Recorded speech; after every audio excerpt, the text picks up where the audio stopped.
অন্ডালের কালীপুর গ্রামে এবারের সরস্বতী পুজোর থিম হলো সহজ পাঠ। তারা এই পুজোকে করে তাক লাগিয়ে দিল এলাকাবাসীকে। এই প্যান্ডেল শুরু করে তারা 1 মাস আগে থেকে।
আমাদের এবারে থিম আছে সহজ পাঠ।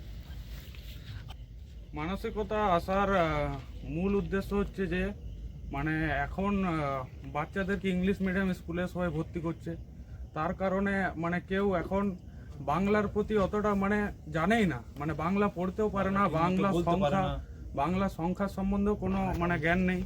তার কারণে এবছর আমরা মানে এই থিমটা ভেবেছি। প্যান্ডেল প্রায় আমাদের 1 মাসের বেশি। তোমরা নিজেরাই করেছিলে এই প্যান্ডেল? খরচ প্রায় 4000-এর উপর হয়েছে। 4000-এর মধ্যে এত সুন্দর একটা তোমরা জিনিসকে ফুটিয়ে উঠিয়েছো। এই পুজো তোমরা কতদিন ধরে করছো? এই পুজো এই বছর আমাদের 7ম বর্ষ।